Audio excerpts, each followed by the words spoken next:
Good morning mga angkol. Dahil nandito lang tayo naiwan, kakainin natin yung mga alaga natin. Kusang gala, ang kukulit niya. Yan o. Yan. Gutom na gutom to sila kasi isang linggong walang kain. Tignan nyo yung aso namin o. Gusto maging manok. Yan. Tapos mamaya tanghali, ulam natin ay paksiw na isda. O, kita nyo yan. May mga kamuti tops tayo dyan. Yan. Lagay natin yan. Ipatong natin yan sa paksiw mamaya pag malapit na maluto. Para ano yan. Rich in iron, you know. Ito, pakainin natin yung mga pato. Yun. Pilis dyan. Mapa nga eh. Alis. Pataba kayo para preparation, malapit na kayo.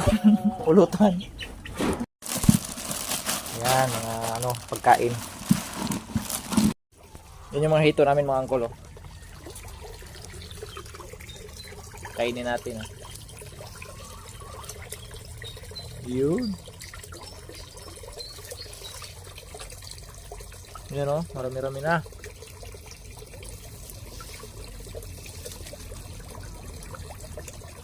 Malalaki na Pwede na pampulutan. Pampulutan nila busing. Yun, tapos na natin pakainin yung hito at manok. Bisitahin natin yung mga talong ko. Mamaya kukuha tayo dito ng mga bunga na maliliit. Lagay din natin sa ibabaw ng paksiw. Woohoo! Yan Yan, pwede na to mga angkol. Ito rin Yan, lagay natin sa ibabaw ng paksiw.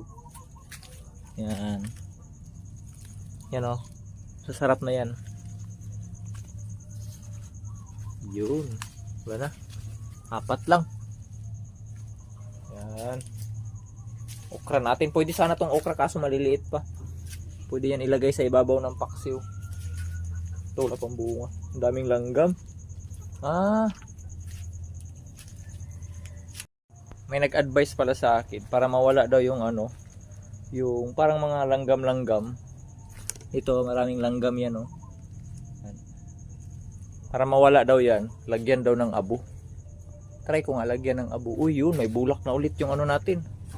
May bulak na yung upo. Yan may bulak na. Yan, ito pa. Bubunga din yan. Malapit na tayo mag-harvest nito. Yan, tuloy-tuloy na yung bunga niya.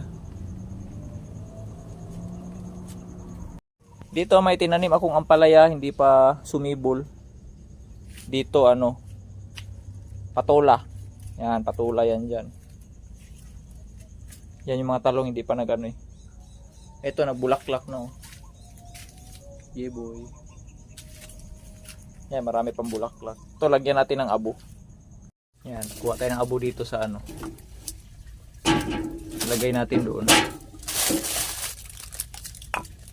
Yun.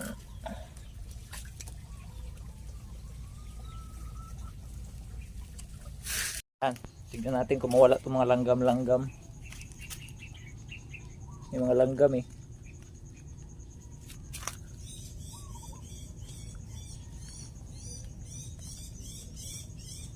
Yun, daming langgam nagsilabasan. Kita nyo ba? Daming langgam Lumayas na kayo.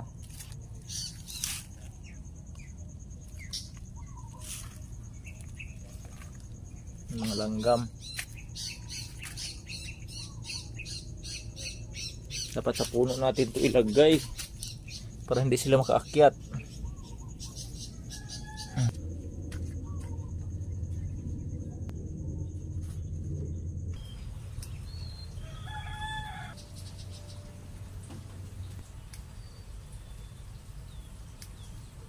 Ito rin mga angkol sa loyot, pwede rin to ilagay sa paksiw. Saluyot. Pampadulas. Yan pala ang sandata ng lolo ko. Panahon pa ng World War I. Tignan nyo naman, oh. Kalawang na. Hindi na puputok yan. Yan.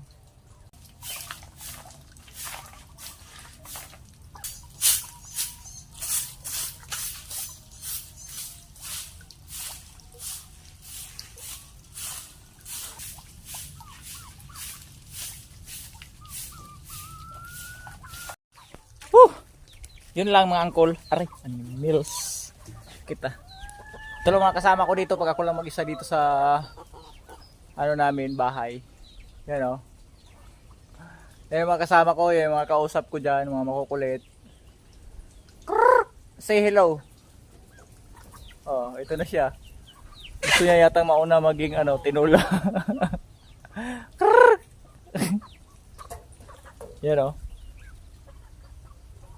Yan. Nakakalungkot pag ikaw lang mag-isa. Pag hindi ka sanay. Pero pag sanay ka na, kasi ako loner. Hindi rin ako mahilig maglalabas. Minsan lang. Hindi ako makalabas kasi ako lang naman mag-isa dito. Walang maiwan sa bahay. Kaya tis-tis lang. Darating din yung time na para sa atin na